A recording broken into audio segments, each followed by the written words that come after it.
Di atas tanah yang dingin dan berdebu, di dataran Kosovo yang luas, suara genderang perang kembali menggema. Bukan untuk pertama kalinya, dan tentu bukan yang terakhir.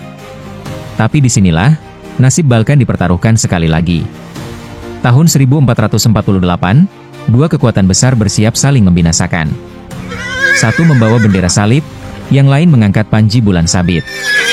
Inilah pertempuran Kosovo kedua, di mana impian Kristen untuk menahan arus Ottoman akan digilas dengan darah dan kehancuran. 4 tahun sebelumnya, kekuatan Kristen dipukul mundur di Varna.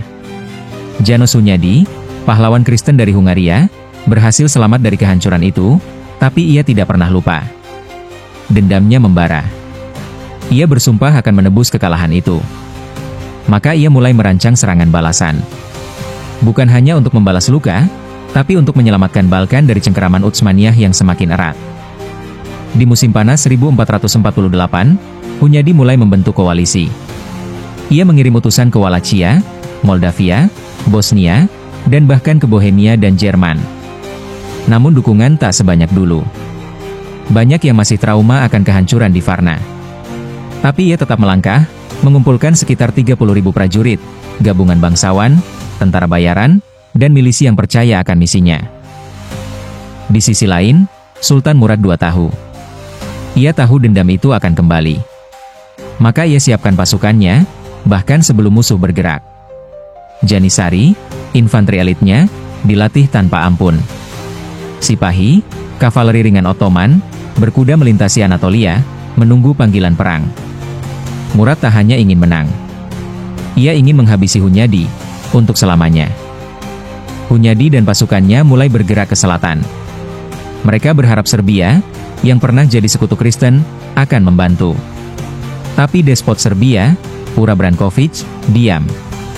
Ia tak percaya siapapun, dan lebih memilih menghindari perang. Bahkan diam-diam, ia memberi informasi ke Ottoman. Sebuah pengkhianatan yang akan menentukan hasil akhir. Tanggal 17 Oktober 1448. Kabut pagi menyelimuti Kosovo Polje. Hunyadi memerintahkan pasukannya menyerang lebih dulu. Sayap kanan Ottoman diserbu dengan ganas. Untuk sejenak, barisan Janissary goyah. Tapi Ottoman bukan musuh yang mudah roboh. Serangan balik datang dengan kejam. Suara pedang, teriakan, dan darah memenuhi medan. Pada malam hari, Hunyadi coba menyerang kembali dengan strategi baru. Ia susun barikade gerobak dan menurunkan artileri. Namun, tanah Kosovo tidak ramah. Meriam mereka lebih banyak terjebak lumpur daripada menghancurkan musuh. Ottoman terus bertahan. Hari kedua berlalu dengan luka di kedua belah pihak, tapi tak ada pemenang. Hari ketiga, Ottoman mengerahkan semua. Sipahi dari Thesali mengepung pasukan Hunyadi dari sisi. Sayap kiri Kristen runtuh. Pasukan Moldavia dan Wallachia mencoba bertahan, tapi terhimpit dari segala sisi. Dalam waktu singkat, medan berubah menjadi ladang pembantaian. Tak ada lagi formasi, hanya kekacauan. Janissary menyerbu ke tengah, memotong jantung pasukan Kristen. Saat malam tiba, tidak ada kemenangan di sisi Kristen. Hunyadi tertangkap, bukan oleh Ottoman, tapi oleh Serbia, yang menganggapnya musuh. Ia dibebaskan dengan tebusan besar, tapi pasukannya hancur. Kosovo kembali jadi tanah mati. Ottoman menang. Dan sejak hari itu, Balkan berada dalam genggaman kekuasaan Islam selama ratusan tahun. Kosovo II bukan sekadar pertempuran. Ia adalah lambang keputusasaan Eropa Timur dalam menahan laju Ottoman.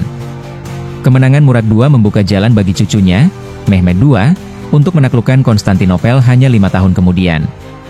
Ini bukan akhir cerita, tapi awal dari dunia baru yang berubah oleh darah, strategi, dan pengkhianatan. Sejarah selalu menyisakan pelajaran. Dari kemenangan maupun kekalahan.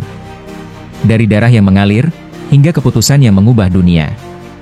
Jika kamu suka sejarah seperti ini, tekan tombol subscribe, nyalakan loncengnya, dan bantu kami terus menghadirkan cerita-cerita yang terlupakan, namun menentukan arah peradaban. Sampai jumpa di kisah berikutnya dan salam sejarah.